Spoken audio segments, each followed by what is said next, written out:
ហេតុអ្វីបានជាលោកត្រាំដកថយមួយជំហាននៅច្រកអមូ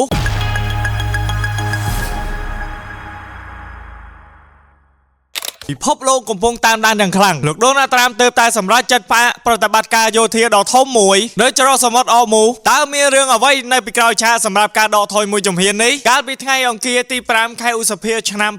2026តាមរយៈបណ្ដាញសង្គម Truth Social លោកប្រធានាធិបតីត្រាំបានប្រកាសផ្អាកប្រតិបត្តិការ Project Freedom ឬគម្រោងសេរីភាពដែលជាយុទ្ធនាការរំដោះកប៉ាល់ពាណិជ្ជកម្មចេញពីតំបន់ចំនួនក្រោមមូលហេតុចម្បងពីរ1ធ្វើឡើងតាមសំណើរបស់ប្រទេសប៉ាគីស្ថាននិងមិត្តភ័ក្តិបរទេសមួយចំនួនទៀត2ដើម្បីទុកពេលឲ្យអេរ៉ង់បង្ហាញចំហច្បាស់លាស់នៅលើតុចរចាសម្ដៅឈានទៅរកកិច្ចព្រមព្រៀងសន្តិភាពចុងក្រោយបើទោះបីជាយល់ព្រមផ្អាកប្រតិបត្តិការរំដោះកប៉ាល់ក៏ដោយតែលោកត្រាំបានព្រមានថាការបិទគប់នៅតែបន្តមានប្រសិទ្ធភាពនិងអនុវត្តពេញលេញដដែលគឺមានន័យថាអាមេរិកគ្រាន់តែផ្អាកដើម្បីមើលចិត្តអេរ៉ង់ប៉ុណ្ណោះបើការចរចាមិនជោគជ័យសម្ពាធនឹងត្រឡប់មកវិញកាន់តែខ្លាំងនេះបើយោងតាមការចេញផ្សាយដោយសារព័ត៌មាន Reuters